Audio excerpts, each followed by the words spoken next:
Hey everyone, and welcome back for another deep dive. Today, we're going to be looking at how we form beliefs. We're diving into a psychology paper that got me thinking, like when you hear a jingle and it's stuck in your head, even if you know the product's not great. Oh, yeah, yeah. Like that, a lie told often enough becomes the truth.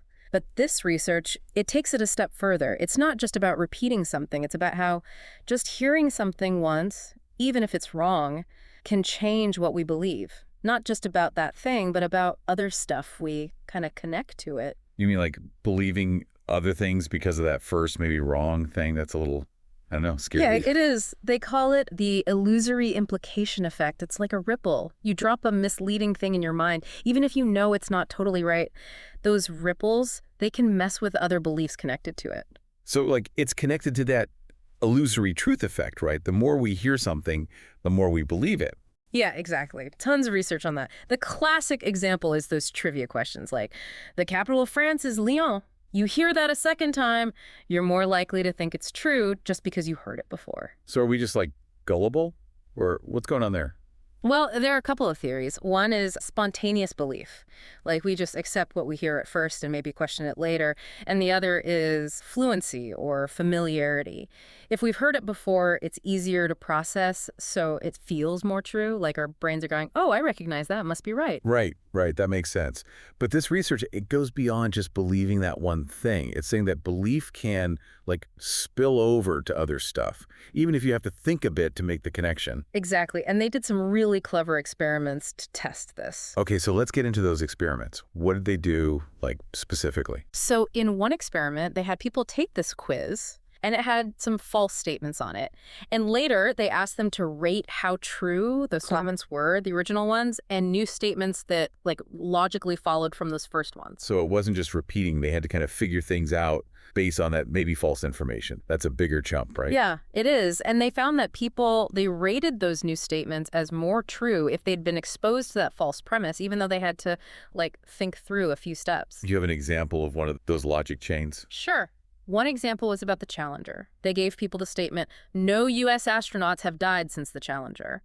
And later, people were more likely to say that the space shuttle Columbia disintegrated over Texas was false, even though that's true. Whoa, so because they heard that wrong thing about no deaths since Challenger, it made them, like, reject the truth about Columbia. Yeah, exactly. It created this bias, even though they knew some of those quiz statements might be false.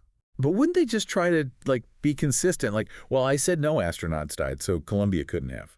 That's a good point. The researchers, they thought of that. So in the second experiment, they changed it.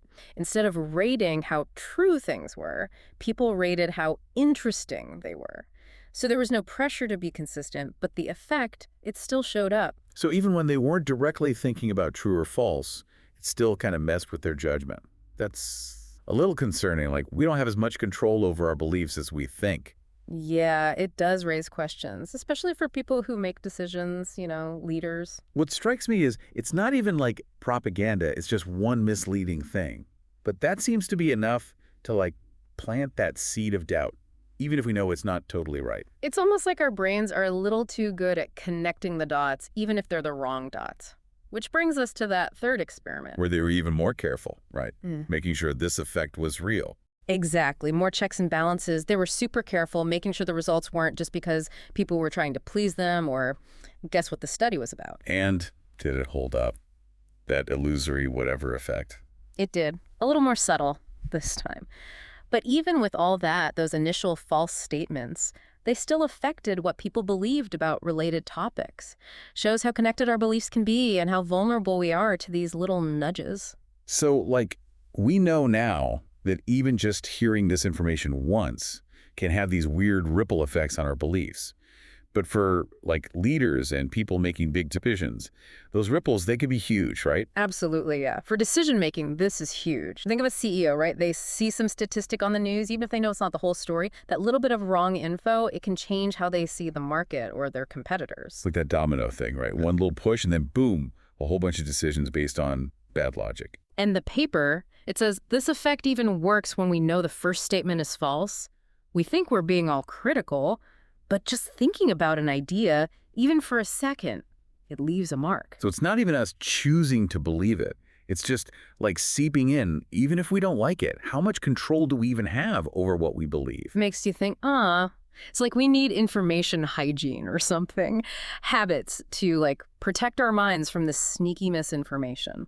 So what do we do? How do we get that information hygiene, especially if you're a leader and there's information coming at you from everywhere? First thing, be careful about your sources. It's easy to just believe something, especially if it's from someone you trust or seems official, but gotta dig deeper. What are they trying to do? Are they giving you the whole story or just part of it? That's even harder now with social media, right?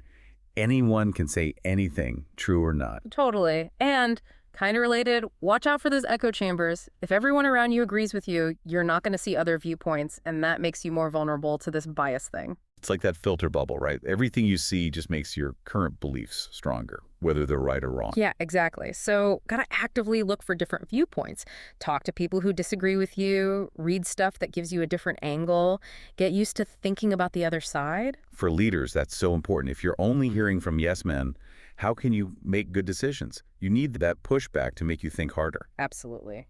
And last, be a little skeptical. Not like distrust everything, but be willing to question. Look at the evidence, think about who's saying it, and just think critically about what you're taking in. Like be an active, engaged, picky information person, not just soaking up whatever comes along. Right. And for leaders, I think understanding how your own mind works is important, how your biases, your mental shortcuts can mess you up. The more you know that, the better you can protect yourself. So you got to be careful about what you let in, and then also think about how you're processing it, like a double check.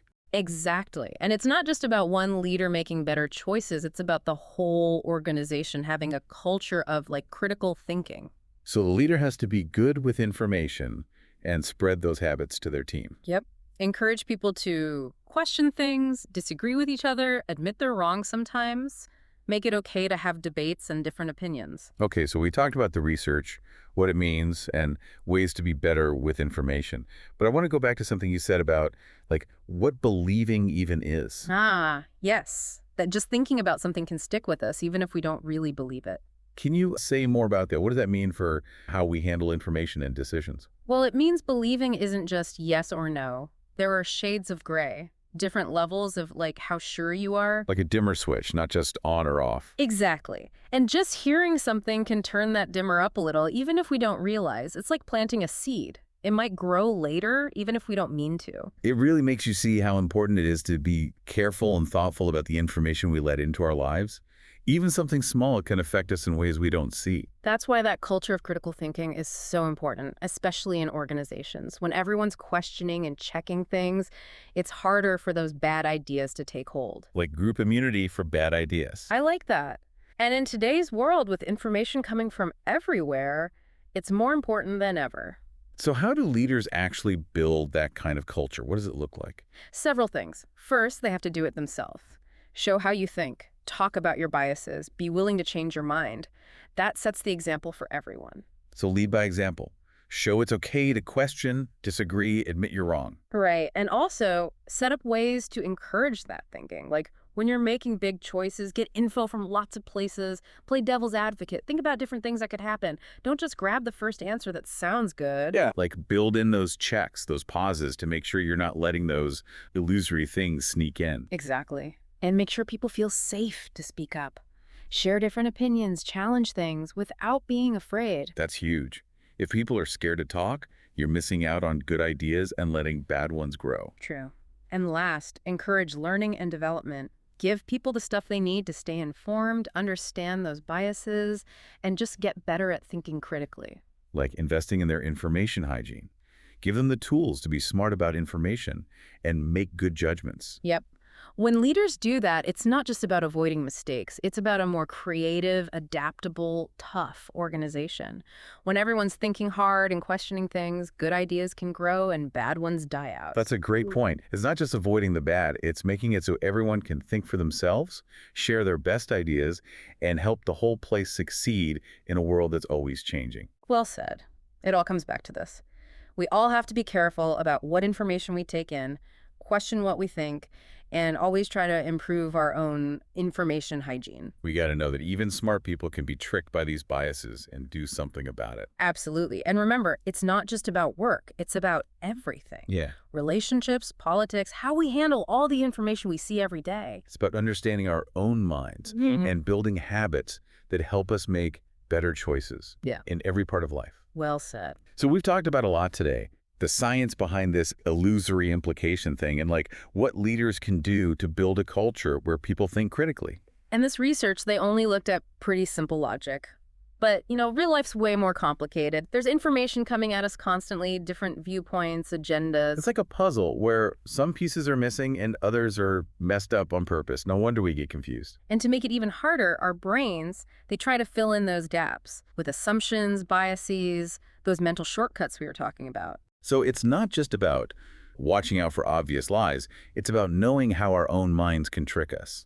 We got to be like a detective, looking at everything carefully before we decide. And even then, we got to be ready to admit we might be wrong. Because, like this research shows, even smart people can be fooled by this stuff. So what's the big takeaway for everyone listening? What do you want them to remember from this whole deep dive? Be curious, be critical, and keep questioning. Question the information you see and the things you already believe. Challenge yourself, look for different opinions, and be open to learning something new that changes your mind. Great advice. It's a reminder that learning, staying humble, and being a little skeptical, those are all important for dealing with the world today. And the more we all do that, the harder it is for misinformation to spread. Yeah. We need critical thinking to be normal, not something special. Thanks for joining us for this deep dive. We recommend checking out the paper itself, Illusory Implications, Incidental Exposure to Ideas Can Induce Beliefs, by Justin Michael and Derek Powell. Really interesting read. It might change how you think about thinking. Until next time, stay curious,